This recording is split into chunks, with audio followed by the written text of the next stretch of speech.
على رسول الله صلى الله عليه وسلم እሺ እንግዲህ የቀውሙ ኑህ የተወሰኑ ጥያቄዎችን አቀረቡ ለጥያቄዎቹ ግልጽ የሆኑ መልሶች የተሰጧቸው ያነ ያው መቋቋም እንደማይችሉ ሲያውቁ ቀዲጃ ደልተና ፈአክተር ተጅዳለና ተከራከርከን ክርክሩን ከሚገባው በላይ በጣም እልክ አስፈጅ ክርክር አደረክ አንተ ያው ሰው የመከራከር ችሎታ ስላለህ አንችልህም ምላሳምነህ አሏቸው በመሆኑም እና ታልተቀበልንህና ካልተከተልንህ አላህ እንደሚያጠፋልህ ተናግረሃልና ፈቲና ቢማ ተዒዱና የዛት ክብንን ነገር አስፈጽምብን እስቲ ቅጣት ይወርድባችኋል የምትለው ነገር አምጣው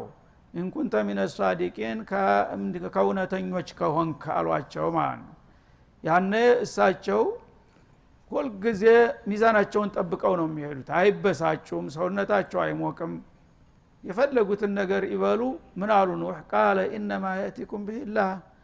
እኔ ሪሳላ ድርስ ነው እንጂ የተባልኩት ቦምብ ወርውር ተብያለሁ እንዴ አሉ ያመጣውን አምጣ የምትሉት ምን አመጣለሁ ብያለሁ ጌታ ጥፋት ያመጣባችኋል ብዬ ነው መልእክት የተናገርኩት እኔ ያመጣለሁኝ አልኩ እንዴ ጀት ይመጣለሁ ታንክ ይመጣለሁ ብያለሁ እንዴ ምኑን ነው ማመጣላችሁ አሉ እነማ ያቲኩም ቢላህ አላህ ነው ያን ነገር ከፈለጋችሁ ሊያመጣላችሁ የሚችለው እኔማ ጨረስኩኝ እኮ መልእክት አድርስ ነው የተባልኩት መልእክቴን አደረስኩኝ ፈረስ ያደርሳል እንጂ አይዋጋም ነው እኔ እኮ ጨርሻለሁ በእኔ በኩል ምንድነው ማመጣላችሁ ያ የሚመጣውን ነገር ከናፈቃችሁ ባለቤቱ ያቃል ስልጣኑ የራሱ ነው እሱ ነው የሚያመጣው ተመልከተ አዳበል ሙርሲን በሁሉ ነገር በአላህም በኩል ደግሞ በንዴት በደም ፍላት ተነስተው ወይጎልህ በቃ ቢሉ ይሳሳታል አላህ ደግሞ ምን አገባ ይላል ድንገት ያ እንዳይሆን ሁሉንም ጃንብ ይጠብቀው ነው የሚሄዱት ማለት ነው ኢነማ ያቲኩም ቢላህ ኢንሻአ አሉ ደግሞ ተፈለገ ሱብሃንአላህ ተፈለገ እናንተ የምትናፍቁን ጥፋት ሊያመጣና ድብን ሊያረጋችሁ የሚችለው ባለቤቱ እርሱ ብቻ ነው እኔ ምን አገባኝ እኔ መልእክቴን አድርስልኝ ንገራቸው ብሎኛል ነግሬያለሁ ጨርሻለሁ ካሁን በኋላ ተፋሃሙ ማአሁ የሚያገባኝ ነገር የለም አሏቸው ኢንሻአ ወማ አንቱም ቢሙዕጂዚን ግን እሱ ደግሞ የሚፈልገውን ቅጣት ካመጣባችሁ እናንተ እሱን የማታመልጡ የማታዳግቱት መሆናችሁን አምናለሁኝ እርግጠኛ ነኝ ካመጣ አንድ እርምጃ ለመውሰድ ከፈለገ እናንተ መክታችሁም አትድኑም ሩጣችሁም አታመልጡም በምንድን ነው የምትከላከሉት መጀመሪያ አደጋውን ማመጣው እኔ አይደለሁም ይሄ መታወቅ አለበት አደጋውን የሚያመጣው ከፈለገ ያውም ከፈለገ እናንተ ስላዘዛችሁ ሳይሆን ባለቤቱ እርሱ ነው ታመጣው ደግሞ ያን አደጋ እስቲ ያመጣውን አንጣ ብላችሁ የምትናገሩት አሁን እንዲህ ቃል የሚናገረው አንዲ ሰው ያ የመጣውን ነገር ወይ መክቼ ተከላከለዋለሁኝ ወይ ሩጫ መልጣለህ ያለ ሰው ነው ይሄን የሚለው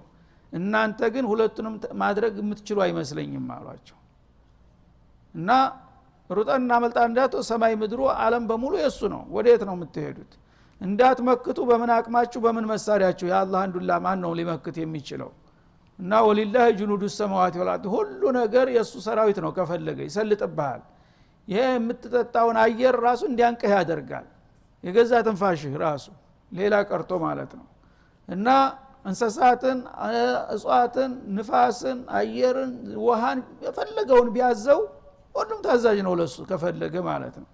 ስለዚህ ጌታን በምን ልትቋቋሙና ልታመልጡ ተዘጋጅታችሁ ነው ያመጣውን አምጣ የምትሉት ለነገሩ አምጩን አይደለም እሱ ግን ካመጣ እሱ ያመጣውን ነገር መቋቋምና መከላከል እንደማትችሉ ነው የማቀው አሏቸው ማለት ነው ወላ ينفعكم نصحي ان اردت ان انصح لكم ግን እናንተ እንዳየኋችሁ ከሆነ እኔ ምንም ያው መወለድ ካለ ማዘን አይገድም እንደሚሉ ሆኖብኝ እናንተን ወገኖችን መምከር ግዴታዬ ነው ብዬ ደጋግሜ በመከራችሁም የፈለኩትን ያህል ልጣር እንጂ እናንተ ምክር የሚጠቅማችሁ ሰዎች አይደላችሁም እኔ እንግዲህ ሰው ወገኑን አይኑ ያያ አደጋ ውስጥ ሲገባ ዝም ማለት አይችልም ይመክራል የፈለኩትን ያህል ለመምከር ብጣጣርም እናንተ ግን በምክር የመጠቀም እድል ያላችሁ ሰዎች አትመስሉኝም ጥፋት ናፋቂ ናችሁ አሏቸው ያወቀን ጨነቀው እንደሚባለው ሰው እንግዲህ አንድ ነገር እንደሚመጣ በሀገርህ ላይ በወገንህ ላይ ታወቀ አያስችልህም ሰለቸኝ ደከመኝ አትልም ሰው ቢሰድቡ ቢዘልፉ ያወቀ ሰው ሁሉ ጊዜ ይጨነቃል ማለት ነው ያንን በመታረግ ጊዜ ደግሞ እሱ የማይገባው የማይረዳልህ ከሆነ ምን ማድረግ ትችላለህ እና እናንተ እኔ እንኳን ተሚፈለገው በላይ ለየተቀን ሰለቸኝ ደከመኝ ሳይል ዳውቱ ቆሚ ለይለ ወነሃራ ፈለዚዱም ዱዓ ኢላ ፊራራ እንዳሉት 24 ሰዓት ነው ሳያቋርጡ የሚጥሩት ሳያረፉ ያ ሁሉ በተደረገ ቁጥር እነሱ ደግሞ የሚሰጡት መልስ ተስፋ አስቆራጭ ነው እና እኔ እናንተን ለመምከር ከፍተኛ ሙከራ ባደርግም ተደጋጋሚ ጥረት ባደርግም እናንተ ግን ምክር የሚጠቅማችሁ ሰዎች የሚገባችሁ ሆናችሁ አላገኘሁም ኢን ካነ አላሁ ዩሪዱ አን ይግዊየኩም አላህ እናንተን ሊያጠማችሁ ፈርዶባችሁ ከሆነ የኔ ምክር ሊጠቅማችሁ እንደማይችል አውቃለሁ አሉ እና አልሂዳያ ወልኢድላል ቢየዲላህ አላህ يهدي من يشاء الى صراط مستقيم ስለዚህ እኔ ከመወለዴ የናንተ አብራክ የወጣው ወገናችሁ ከመሆኔ የተነሳ ለአደጋ እንድትጋለጡ ባለመፈለግ ለተቀን ሰለቸኝ ደከመኝ ሳይል ጮሃለሁ እናንተ ጋር አስፈራራለሁ አስጠነቅቃለሁ ግን የኔ ዲካም ምን ያረጋል አላህ ሂዳያ ካልሰጣችሁ አሉ አላህ ሂዳያ ቢሰጣችሁ ኑሮ እኮ እንደዛ አትሆኑም ነበር አላህ ጥሜት የፈረደበትን ሰው ማንም መካሪ መክሮ ሊያዲነው አይችልም አሉ ሆ ረቡኩም ሆ ኻሊቁኩም ወራዚቁኩም የፈጠራችሁም የሚያኖራችሁም እሱ ነው ስለዚህ እሱ የፈረደበትን ሰው ማን ሊያዲን ይችላል አሉ ወኢለይሂ ቱርጃዑን በመጨረሻም ደግሞ ወደ እርሱ ትመለሳላችሁ እናንተ አሁን በለላ አቅማችሁ ፍጭ ብትሉ የመጣው ይምጣ ብትሉ አቅማችሁ ምን እንደሆነ እናቃለን በመጨረሻ እሱ እጅ ላይ ነው የምትወድቁት ይሄ አያዋጣም አጉልታ ትቢትና ይልቁንስ ረጋ ብላችሁ የሚበጀውን ብታስቡ ይሻላል በማለት አሁንም ወገናዊ ምክራቸውን ቀጠሉ ማለት ነው አም የቁሉን አፍተራህ ከዚህ ቀጥሎ አላህ ተዕሊቅ ያረግበታል በጉዳዩ ላይ አሁን በሁለቱ ወገን ላይ እንግዲህ የተጧጧፈ ክርክር እየተደረገ መጣ አላህ ጣልቃ ገባ እነዚህ ሰዎች አሁን ይሄንን የመሰለ ሐሳብና ተጨናቂ ወገናቸውን እንደዚህ የሚያብጠለጥሉት እሱ መልካም እየነገራቸው እነሱ ዘለፋ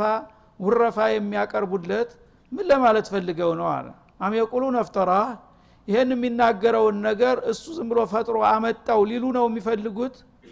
ከየት ያመጣዋል ንቡዋ የሚባል ነገር ማንም ሰው በጥረቱ ሊያመጣው የሚችል ነገር አይደለም እነሱ ግን ተመሬት ተነስቶ ዝም ብሎ ቅጥፈት የሚያነብንብላቸው አድርገው ነው የወሰዱት እንጂ ዋጋ አልሰጡትም ለሰውየው ለመካሪያቸው ማለት ነው ይሄንን የሚናገረውን ወህይ እሱ ራሱ ፈጠራ አድርጎ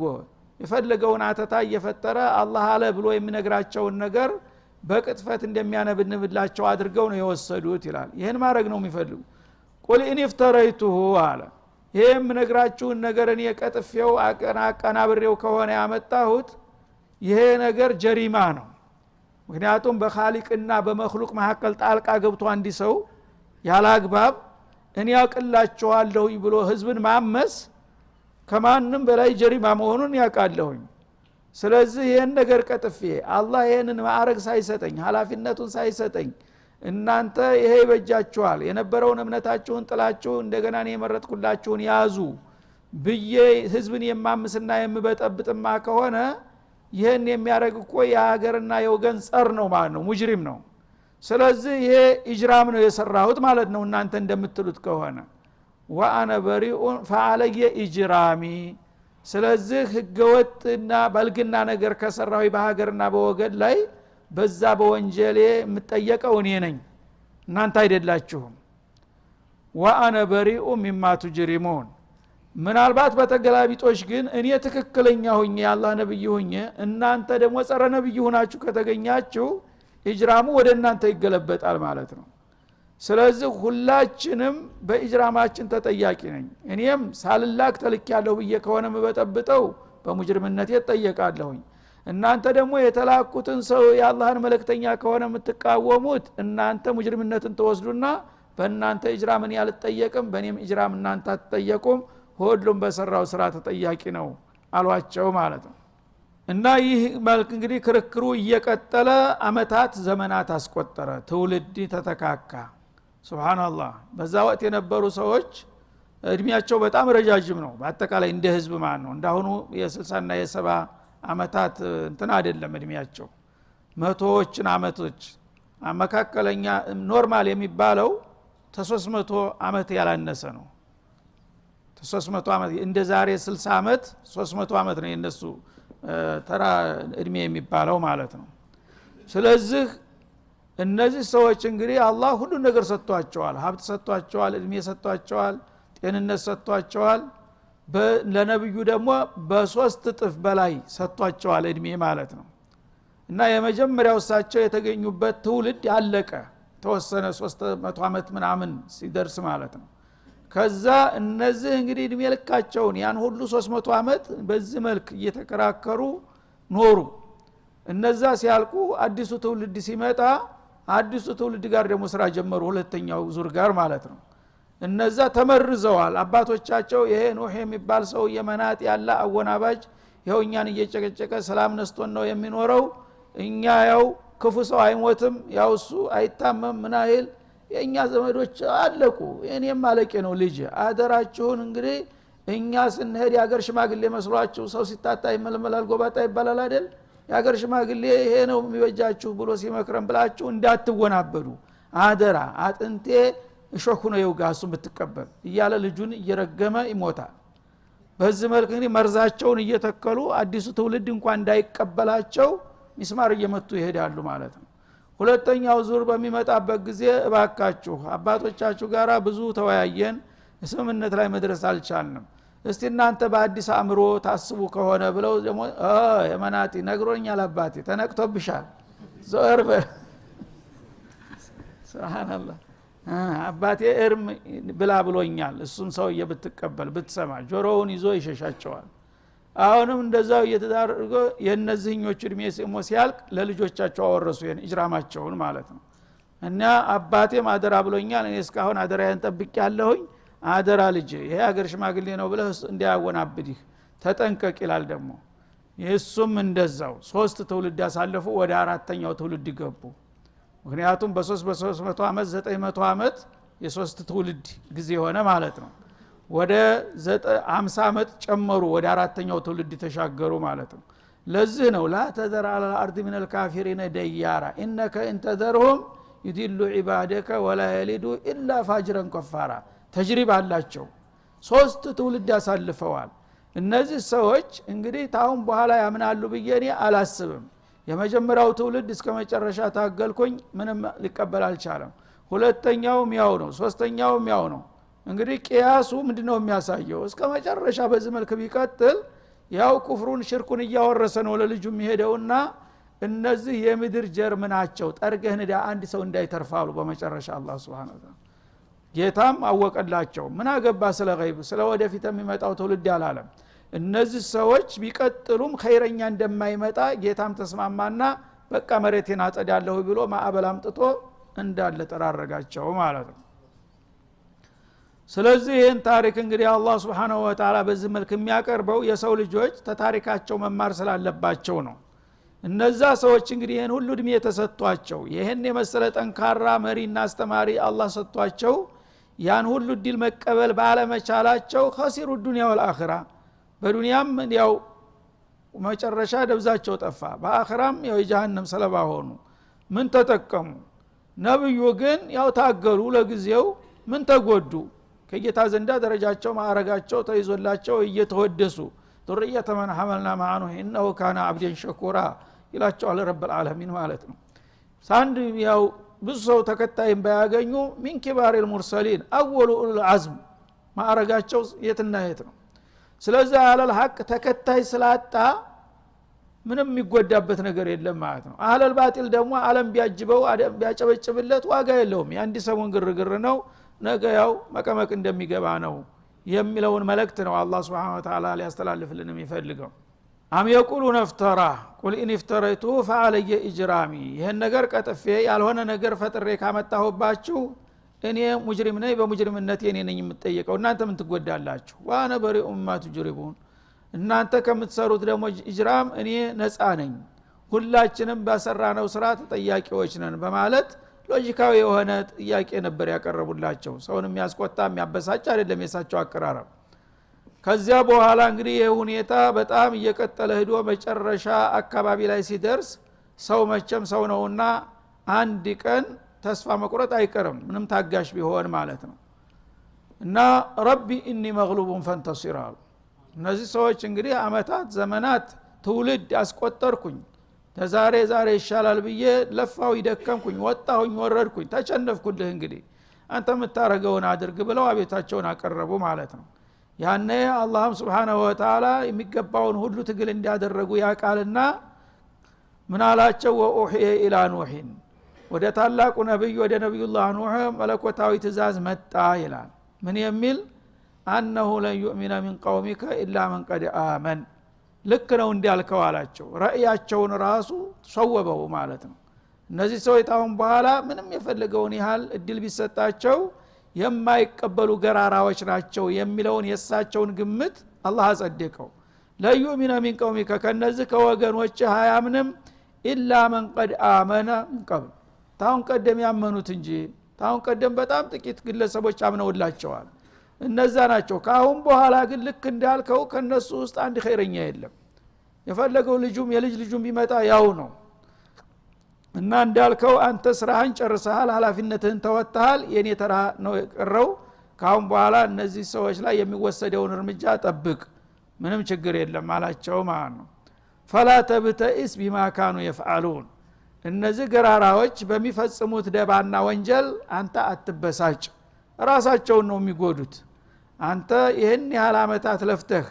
አሉታዊ ምላሽ በመስጠታቸው ባለመቀበላቸው ያ ሁሉ ልፋት የከንቱ ሆኖ ቀረብለ ልታዝን ትችላለህ አትዘን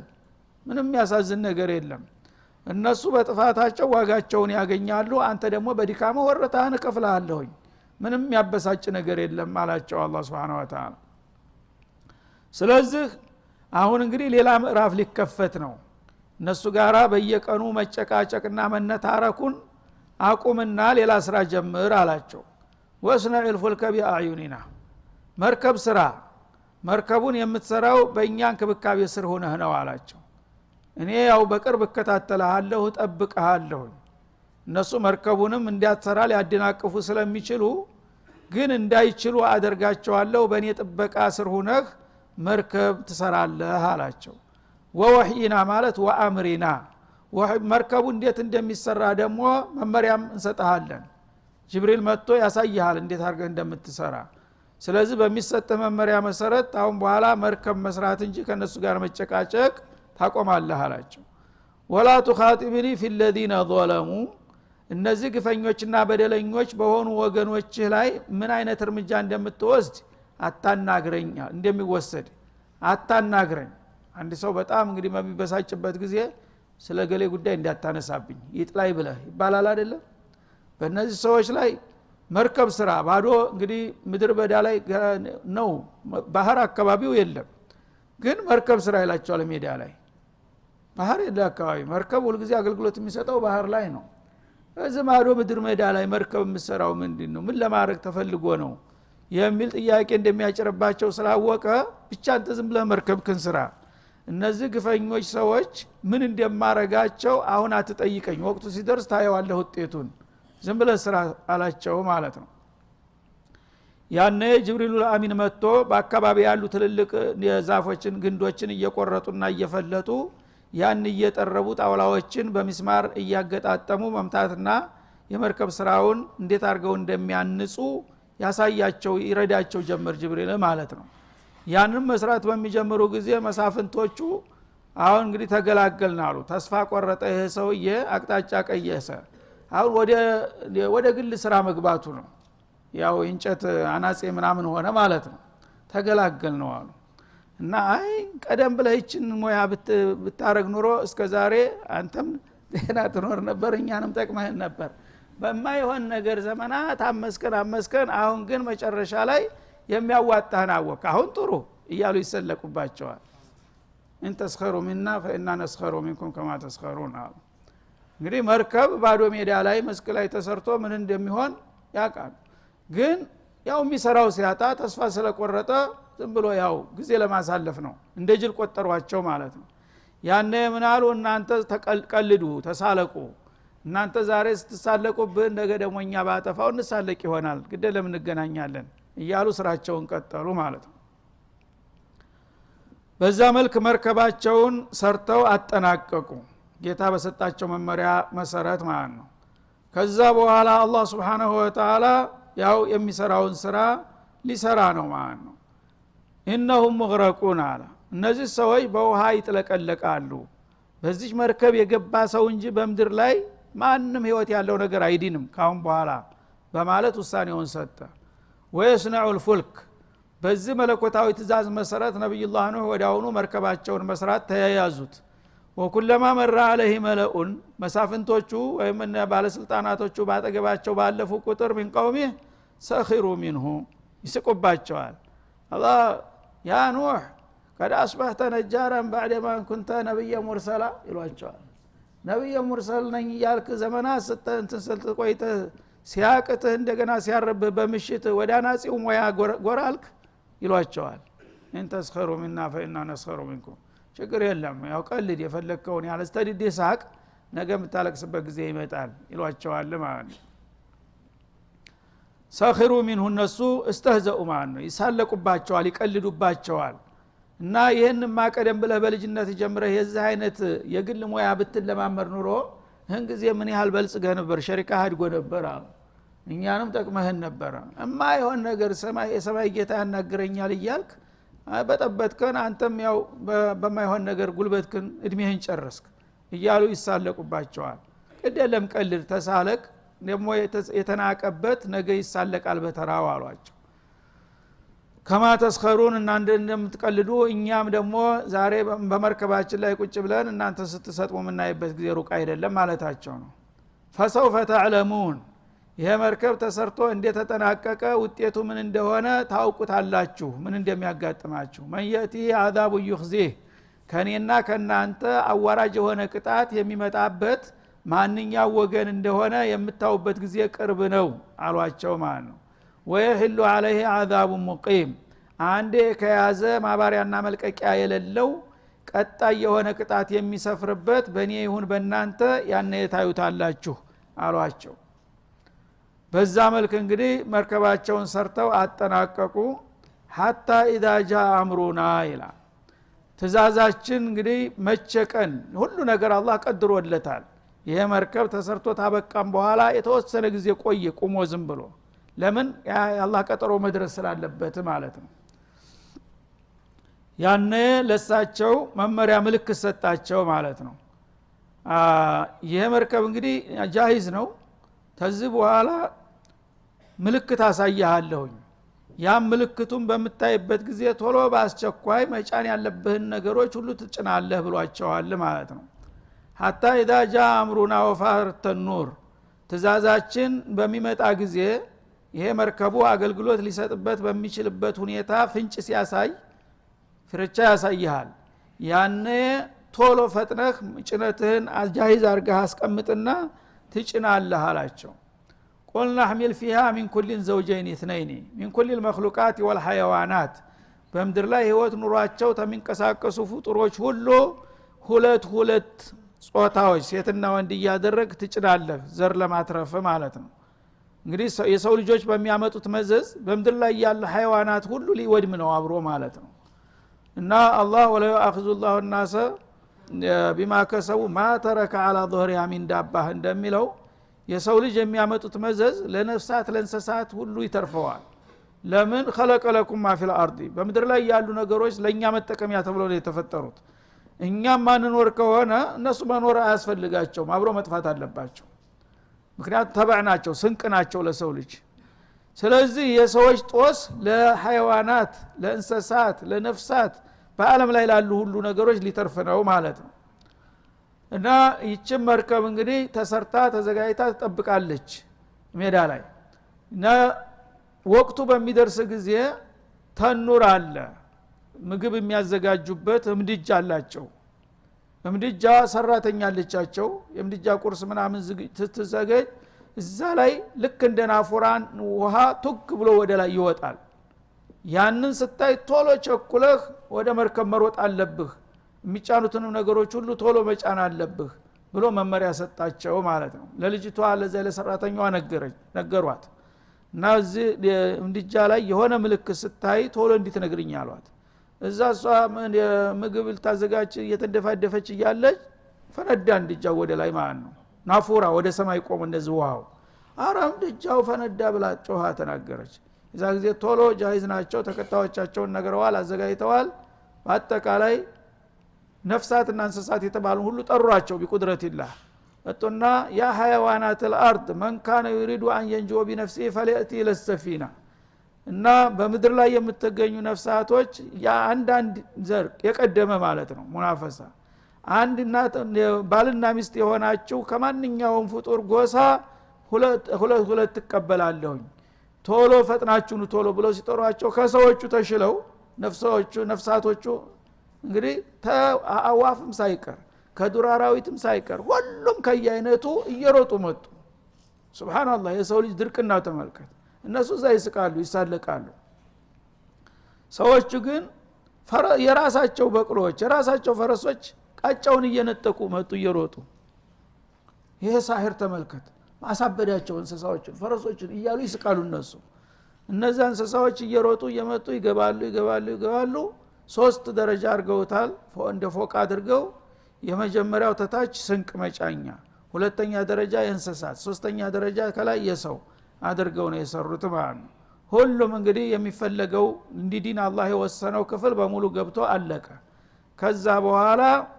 ያው ውሃው እየጨመረ ሄደ፣ አካባቢው ተጥለቀለቀ።